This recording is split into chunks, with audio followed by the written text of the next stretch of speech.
Let's get started with the activity. Like we said before, you need to know beforehand which lab or labs you want to use, and you also need to be familiar with the GoLab inquiry cycle and maybe the scenario you have chosen to use. So I'm going to show you how to create an ILS based on the default inquiry cycle template. What you really need to do is start by creating a blueprint of your ILS in a text document, and once you're finished with that, you can go on put it in the GoLab, using our authoring environment, which is called Grasp. So the first thing you do is you take the empty template, which is the one we've been looking at until now, and what you do is you just delete this text and add your own. You add whatever you want to tell your students. You have to keep in mind that the ILS is what the student will use. So you need to write it in such a fashion that it's like you're speaking directly to your students. So you just replace your text with this text with your text. You add any links you want in the text to be present, and of course any labs or apps you want. So I'm going to show you now what the blueprint looks like. So here what I did is I took the original template that we were looking at, and I added my text. This particular activity is about craters and meteors. So I start my orientation by asking my students about asteroids and what will happen if they hit Earth. Like I said, you want something interesting for the students in orientation, so what I decided to do is to add this video right here. So since this is a blueprint, in order to be able to find easily what URLs I want to have in the real activity, what I do is I just copy the URL and add it here as a comment in my Word document, so I can have easy access to it later on. And I do the same thing with any other kind of external URL I want.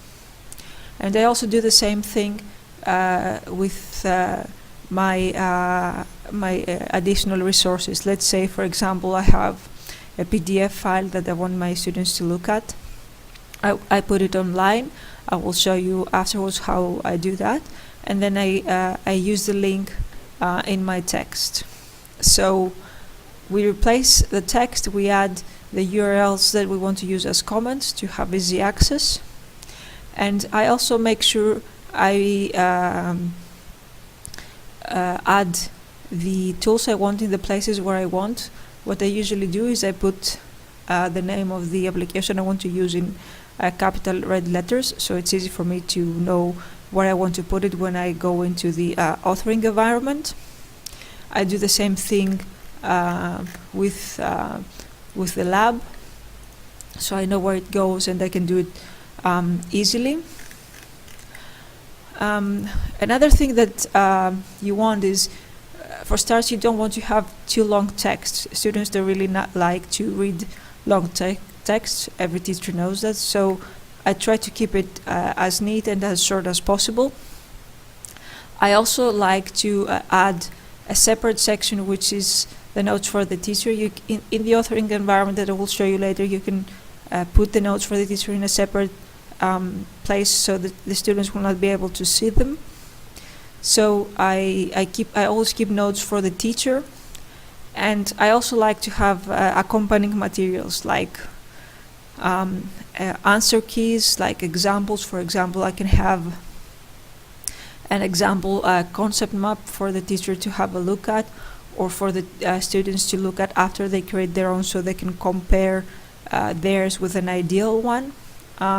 So I always keep in mind that the activity that I will create will probably also be used by other teachers, or I want to make it as good as possible so other teachers will be inspired to use it. So I always keep detailed notes for teachers, so it's easier for other people to use it as well. And I also like to have plenty of accompanying materials like answer keys and examples. So we add the text, we add the links, we keep our notes here, we make sure we know where we want to have our applications. For example, the concept map here, a hypothesis tool here, and where we want to add any other files. And what I do is I keep all of my files in one folder. This folder here, for example. So I have my activity right here. I have all the related materials I want to use in my ILS, and I also have the images I want to add later on. So this is what a blueprint looks like.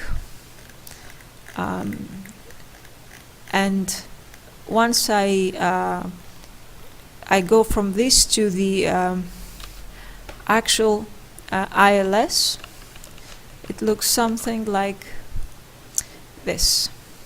So you can see the first phase here. I have a question, then I have a video, and then I have 2 lines, and this line here also has a hyperlink. So this looks like this in the in GoLab.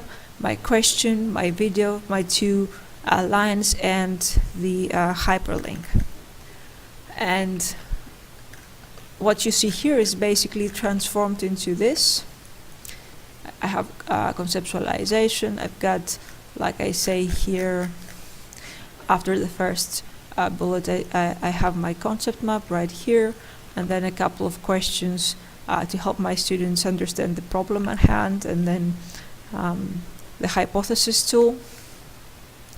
And in the exploration, like you see here, I have a little text, and then I've got the lab. So this is the impact calculator lab that I am using for this particular activity, and the steps below. I also very often like to keep input boxes like this one here, where my students can type whatever they want. And this is also an application from our repository, golabs.eu. So what I did is I moved all my text and my my materials from the Word document into this online ILS using my using the GoLab authoring environment, which is called GRASP.